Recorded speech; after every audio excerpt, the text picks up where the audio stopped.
Hey everybody, it's the lit Optimist, and we're starting the Harry Potter journey finally. God, my fucking cat is always clean. Harry Potter and the Sorcerer's Stone, aka Harry Potter and the Philosopher's Stone.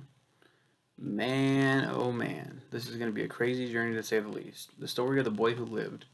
If you somehow haven't heard the story, I'll give you a quick rundown. A dark wizard named Voldemort kills two powerful wizards, Lily and James Potter. He then goes after their baby Harry. Harry is the only person who's ever lived through the killing curse. Years later, on his birthday, he's invited to attend Hogwarts School of Witchcraft and Wizardry. He's never known about who he is or the world he's from because of his strict ass Uncle Vernon and Aunt Petunia, the Dursleys. At the school, he immediately goes on wacky adventures with his new friends Ron Weasley and Hermione Granger involving something called the Sorcerer's Stone, or Philosopher's Stone if you're from across the pond. I haven't read this book since the first film came out. I saw the movie, marathon books 1 through 4, and just sort of gave up. The fifth book's size intimidated me, so I backed out. But having seen all the films, I'm really excited to see the books hold up. So the first thing I noticed with this book was how I was going to hate it. Despite feeling like a child when I started, I think the film trimmed the fat, so to speak, when it came to adapting. For example, at the beginning of the book, there's the infamous zoo scene. It's Dudley Dursley's birthday. His cousin Dudley, piece of shit. The Dursleys and Harry go to the zoo where Dudley fucks with a snake by banging on the glass of his enclosure. Harry has a heart to heart with the snake, which seemingly understands him when Dudley comes back being his usual dicky self. But this time, the glass disappears as he bangs on it and he falls into the enclosure, causing a panic. It's a brilliant scene in the film. In the book, Dudley also brings along a friend, which I don't have a problem with at all. But the snake, the fucking snake, thanks Harry just as he does in the film, but instead of saying thanks, he goes, thanks, amigo. Why? Why does he have an accent? Because the damn thing is from Brazil.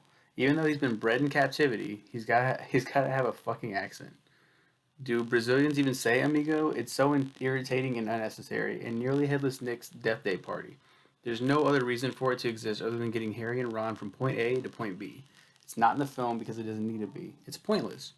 And the heart isn't even here, you know? I don't feel it. Maybe the movies just spoiled me. I don't know. Either way, this is going to be pretty cool. I can't wait to get to my favorite book.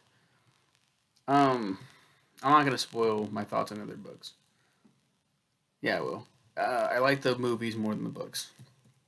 There, I said it. Are you happy? How dare I? Like I said in this review, I saw the first film, and then I was like, I'm about to read all of these. Everyone that's out, every one of them that are out right now, I'm gonna fucking read all of them. And I ran through that shit. One, two, three, four. Holy shit! And four was my favorite when I was growing up because it blew my mind. Rereading them as an adult now, it's like it's not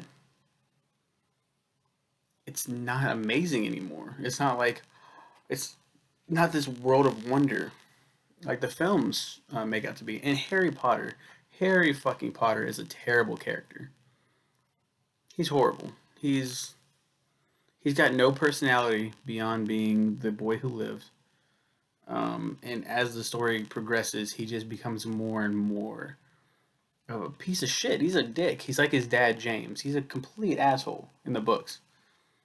In the movies, they give a succinct, is that a word? Is that the word that I'm thinking of? They give an like a good reason for this, for why he's being like the way he is, and it's all in part. It's all due to Daniel Radcliffe playing Harry Potter and giving him that life for that character. The books they just fall flat for me. And this first one, like I said, nearly headless Nick's death day party. It's stupid, during the whole party, people just shit on nearly headless Nick. Like they're just like whatever. Like,